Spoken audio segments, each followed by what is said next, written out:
Welcome to an overview discussion and demonstration of the Fixed Assets functionality from DELMIAworks. The Fixed Assets module provides organizations the ability to quickly and efficiently depreciate assets and manage multiple tax books for reporting. There are a couple of ways to speed up the data entry process of adding assets to the system. The user can clone from an existing asset or import hundreds of assets with their beginning balances from a legacy system using a built-in tool to accomplish this task in a matter of minutes. Multiple depreciation books can be attached to each asset to manage unique depreciation methods, which are required for financial depreciation and tax reporting. Multiple assets depreciation can be calculated and posted at one time for each period. Linking assets to the production systems allows for seamless transfers of data used in the production depreciation method. Assets can be easily retired or transferred from one company location to another. Historical buying and maintenance source documents, such as purchase orders and accounts payable invoices, may easily be linked and accessed from each asset. Finally, the system provides standard functionality like custom data fields and the ability to link external documents, as well as creating documents within the system itself. Let's take a look at how to create, manage, and depreciate assets within the system. Fixed Assets is accessible from the Asset Management tab. These 7 icons on the left directly relate to fixed assets depreciation. Those on the right are used to access the Maintenance, Repair, and Overhaul module, also known as MRO, as well as the Project Manager module. We will talk about the relationship between these modules and fixed assets later in this video. Within Fixed Assets Maintenance, assets can be created, cloned, depreciated, and reported. Upon entering into this screen, users are presented with a pick list of existing assets. Users can search and select an existing asset to view and manage the asset, or select New from the pick list to create a new asset. For this example, we will select an existing asset. There are 3 ways to create an asset. First, assets can be created new from this screen, or the pick list, by either selecting the plus icon here or the New button we saw from within the pick list window. An asset can also be cloned using the menu option called Clone Fixed Asset. Lastly, there is an option on the launcher bar where a user can import assets from a legacy system or by using an export of records located in MRO or Project Manager if current data exists in those modules. When creating a new asset, a user must fill out the minimum required fields for depreciation, such as the asset number, description, in-service date, salvage value, useful life, and acquisition cost. On the right, we can see Depreciation Account, which represents the asset contra account, and the expense account for the depreciation expense. If depreciating using the units of production method, users will want to link the asset to the MRO module using the equipment number field, where a record from that module can be linked to the asset. The asset and gain/loss accounts are only used when the asset is disposed of, which is done from the Retire and Transfer tab. We will visit that area of the software in just a moment. On the Books tab, multiple books may be created for each asset to allow unique depreciation methods for financial versus tax reporting. Templates should be created for each book to process depreciation for multiple assets at one time. Templates can be created from within the Fixed Assets Book Templates module here. Once the templates are defined, users can use the icon labeled Assign from Template to link the template to the asset.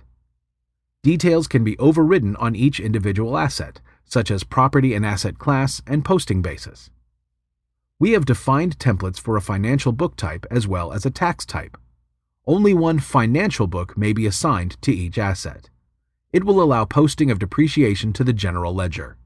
The tax book type is strictly for generating depreciation values for tax reports. The history of depreciation may also be accessed from the Books tab by selecting the Show Posting History icon. This screen allows the depreciation calculated for the selected asset and book.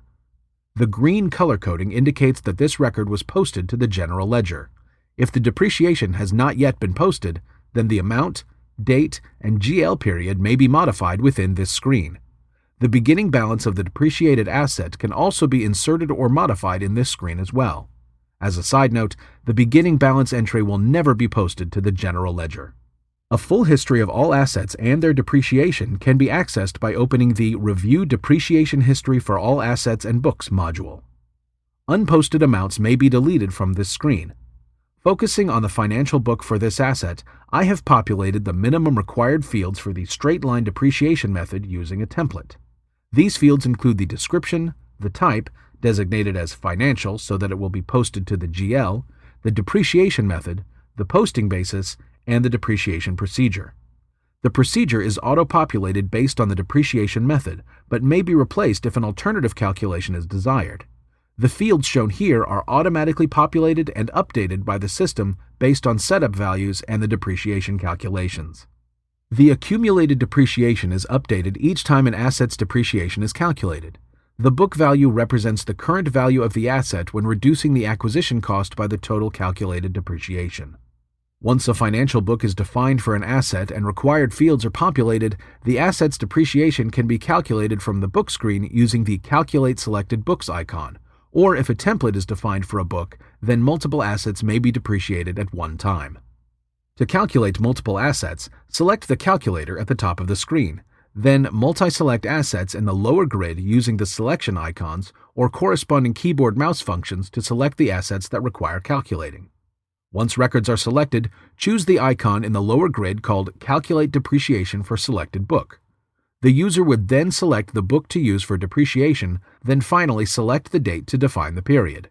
This may be backdated to land in an earlier time period. In order to review and post records to the GL, a user would open the Post Fixed Assets to the General Ledger module. The system will automatically show calculations for the current period at the top of the window. To select a different period, a user can select this icon here. The recalculated depreciation for each asset may be reviewed in the grid below, or the user can open Reports and select a pre-post batch report to view or print. In order for a user to post the record to the general ledger, they would first select all the desired line items and select the Post to the GL icon here. The system then allows the user to backdate the posting or leave it set to the current date. After the transaction is posted, the user will have the opportunity to print the batch report. Depreciation has now been calculated and posted to the GL for multiple assets. Let's now look at a few other features available from the Asset Maintenance view. Under the History tab, users can view accounts payable invoice details with a reference to its corresponding purchase order. Users can also right-click to access these source documents from the asset. The Retire Transfer tab is used to dispose of the asset. It can be sold, traded in, transferred to another company location, or abandoned. If the asset is sold, the sale price can be entered here. GL transactions can be automatically generated for the disposal of the asset, and GL accounts and amounts may be modified from this screen prior to posting to the GL. When the user is ready to post the changes, they can select Post here. Last, the system provides many elements which are common throughout IQMS modules, those being user fields, user-defined fields, and attached documents. User fields and user-defined fields allow the user to tailor the data captured about the asset to their company's needs. Any modified user field will be available for search within the pick list, as well as referenced when reports are generated. We see an example of a customized field with Useful Life UOM. The Documents tab allows the creation of internal documents and attaching of external documents, as we see here with this PDF file. This feature integrates with our Document Control module so that users can attach documents from both secure and insecure libraries. This concludes our demonstration of the Fixed Assets feature from DELMIAworks. As we have seen, these tools provide the most integrated and seamless way for finance to manage and depreciate assets. Thank you for taking the time to watch this overview of the Fixed Assets module from DELMIAworks. If you would like more information on the products and services from DELMIAworks, please visit 3ds.com/DELMIAworks.